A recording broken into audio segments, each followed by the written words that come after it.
Hello বন্ধুরা, এসে গেছি। আজকে আমি তোমাদের একটু দই চিকেন করে দেখাবো।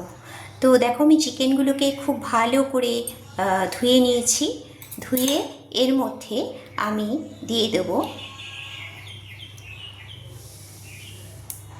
পরিমাণ মতো টক দই। এবং এই টক দইটা যে তোমরা দেবে, তোমাদের পরিমাণটা তোমরা নিজেরাই বুঝে দেবে। যেহেতু আমার 1 কেজি চিকেন রয়েছে, তো আমি বেশ অনেকটাই টক দই দিলাম। দেখো, আর এর মধ্যে দিয়ে দেবো হচ্ছে, দেখো আমি পেস্ট করে রেখেছি পেঁয়াজ রসুনের পেস্ট। এই পেস্টটা আমি এর মধ্যে দিয়ে দেবো। দিয়ে এবার এটাকে আমি খুব ভালো করে ম্যারিনেট করব। এই রান্নাটা আমি সাদা তেলে করব। কড়াতে তেল গরম হয়ে গেলে বেশ কতগুলো এলাচ আমি গরম তেলের মধ্যে দিয়ে দেবো। এরপর আমি বড় বড় দুটো গোটা পেঁয়াজ কুচিয়ে রেখেছি, সেটা তেলে দিয়ে দেবো। এবং এই পেঁয়াজটাকে একটু হালকা করে ভেজে নেব। ম্যারিনেশনের সময় এই চিকেনটার মধ্যে আমি একটু গোলমরিচের গুঁড়োও দেব। তার কারণ হচ্ছে এই রান্নাটা কোনো রকমের হলুদ, লঙ্কার গুঁড়ো কোনো কিছুই আমি ব্যবহার করব না।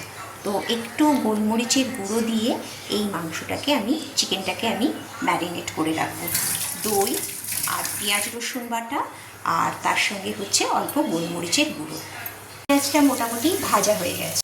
এবার আমি যে ম্যারিনেটেড চিকেনটা আছে সেটা কড়াতে ঢেলে দেব এবং এটাকে আস্তে আস্তে কষতে থাকবো।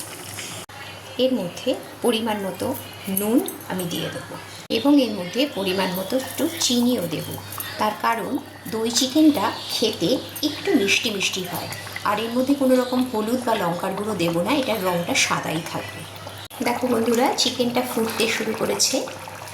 এবার এর মধ্যে আমি একটা মশলা করে রেখেছি, সেটা হচ্ছে এখানে পেস্ট করে রেখেছি কাজু, কিশমিশ আর কাঁচা লঙ্কা। এটা একসাথে পেস্ট করে রেখেছি। তো এই পেস্টটা আমি এর মধ্যে দিয়ে দেবো। পেস্টটা দিয়ে আমি এটাকে ভালো করে মিক্স করে দেবো। দেখো বন্ধুরা, দই চিকেন কিন্তু একেবারে রেডি।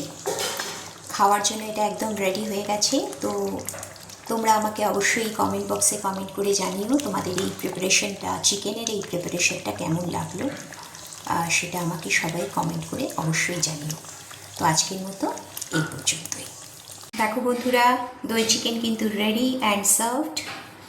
তো তোমরা আমাকে অবশ্যই জানিও কমেন্ট বক্সে কমেন্ট করে যে তোমাদের এই চিকেনের প্রিপারেশনটা কেমন লেগেছে, এবং বাড়িতে তোমরা তৈরি করে খেয়ে দেখো। আমার মনে হয় তোমাদের ভালো লাগবে। তো আজকের মতো এই পর্যন্তই।